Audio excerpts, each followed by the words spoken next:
Hi, Pastor Marty here. Welcome to the Pastor Study at Plain Church. What an incredible Sunday we just had. Had a visiting missionary stop by. Brad was so exciting to listen to about what's going on with Crew and the new ways that they're using social media to reach a new generation. 900 professions of faith a day worldwide. That's absolutely incredible. So our prayers and our support going out to Brad Houdeshelt, and we're excited what the Lord's doing in his life. We had a brand new family join the church on Sunday. That was exciting. And just a few minutes ago, I was doing business at one of the stores here in town, and the woman looked at my shirt and she asked, "Where is Plain Congregational Church?" You know, this has been an incredible conversation starter. So I told her it was on the corner of Liberty High and Poe Road, and she said, "Now, where is that?" And I kind of directed her where it was, and she said, "You know, we just moved to town a couple of months ago, and we know we've got to get in a church somewhere. And things have been a little frustrating for us, and we know that it's because we haven't found a good church yet."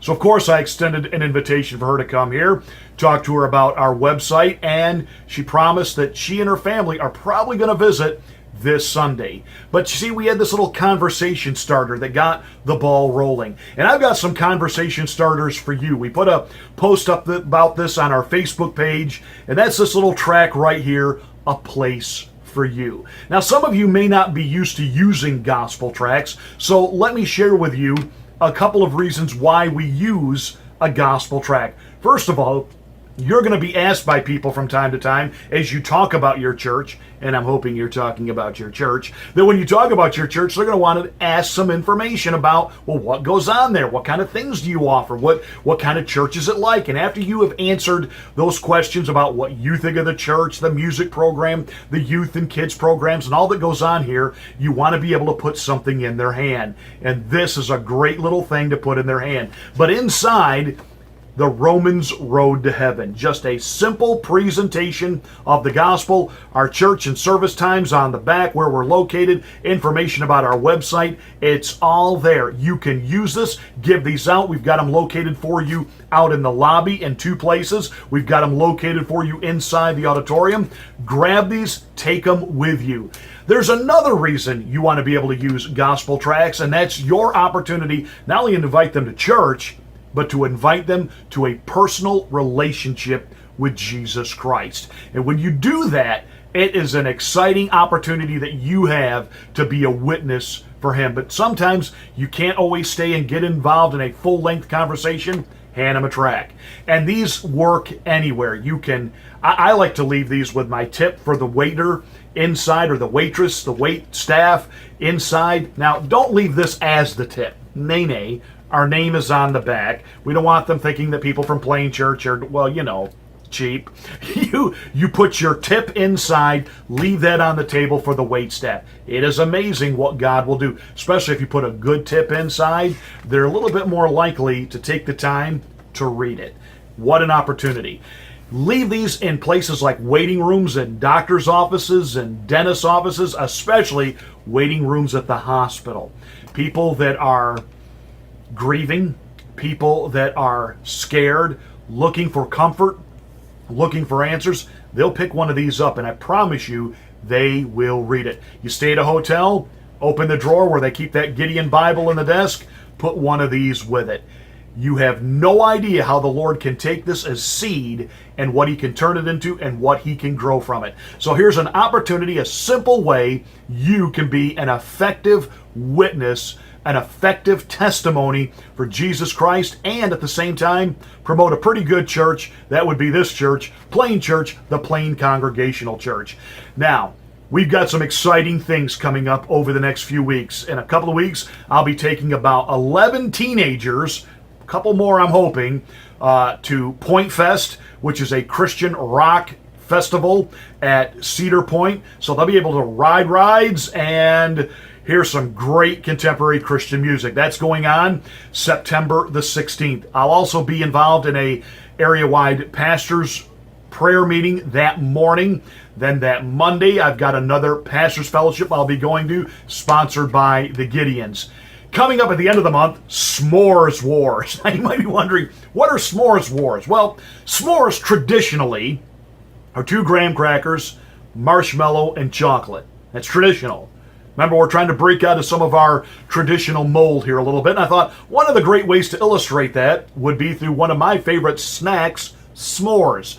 Some of you, I know because I've talked to you, you have unique ways that you do s'mores. You don't serve them between 2 graham crackers. Somebody told me they serve theirs between 2 of those Girl Scout Samoa cookies. Oh, baby, I gotta have one of those. Maybe 2, but don't tell the wife. Somebody else I know serves them between Oreo cookies. Somebody else serves them between chocolate chip cookies. I found a recipe online and the video how to make it. My wife is begging me, please don't do this, please don't do this. Bacon wrapped s'mores. I promise you my cardiologist will be on speed dial, but I've got to do this. I gotta. And we're inviting you over to the parsonage on Sunday, the last Sunday of the month, about 5 o'clock.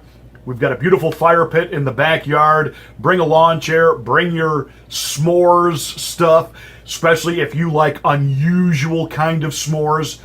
And together, we're just going to have a great time of fun and fellowship. Bring the kids. We'll have some games set up, some stuff for them to do, and just enjoy kind of that last blast of decent weather as we're in that transition now between now summer into Indian summer, and we know that fall is on the way. So it'll just be a great time for the Faith family to have some fellowship together.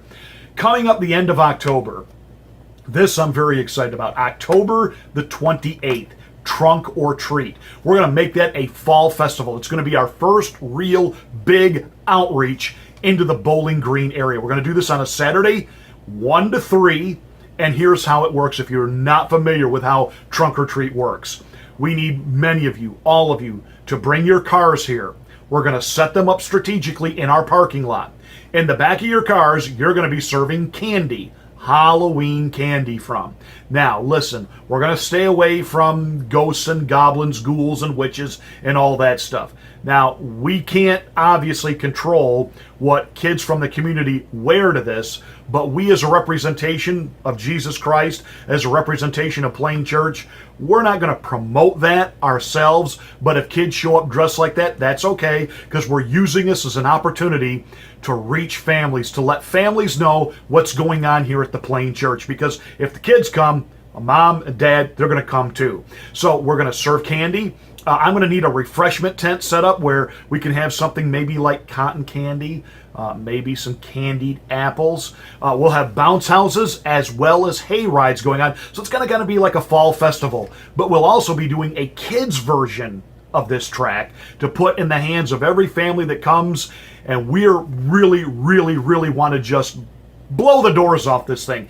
Get as many people here as possible. And the next week we'll have flyers ready to roll, and we need you to help us promote this. Get your kids to come, get your grandkids to come, get your adult kids to bring their kids, get neighbors, get friends. This is an area-wide event, and it's going to be an exciting, fun time, and I believe at the end of it, when you're tired and we're cleaning up, everybody's going to be kind of giving each other a high five going, what an awesome day. An opportunity to be an outreach, a testimony to share the gospel, the good news of Jesus Christ. I just came from one of the area nursing homes, and I had an opportunity to serve communion today.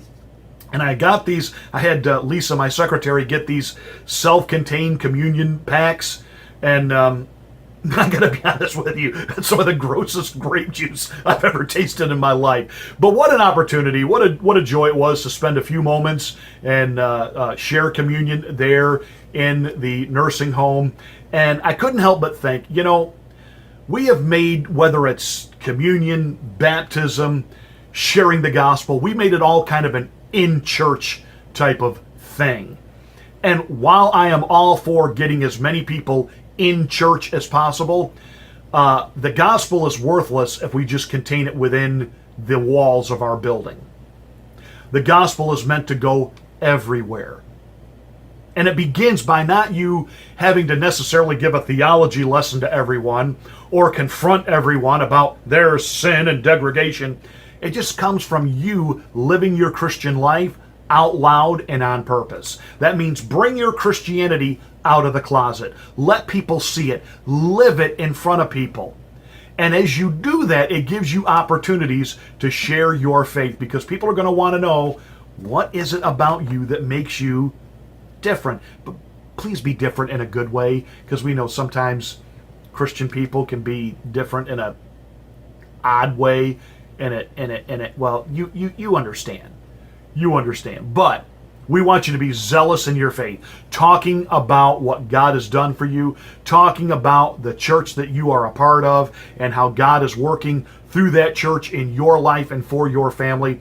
You see, the more relevant and real we make God to the people around us, the more they are going to be drawn to Him.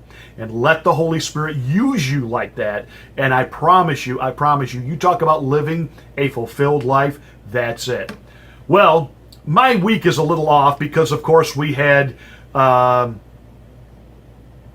holiday on Monday. And so that means today is Tuesday as I'm making this video. So to me, it's still Monday, so I'm a day off. But tomorrow night, we start our new midweek Bible study, Impact Bible Study. It gets started right here at the Plain Church, 6 o'clock. Hope to see you there. You have a great rest of the week. And don't forget, if you've never been to the Plain Church, visit us online at plainchurch.com and stop by a service. We'll save you a seat.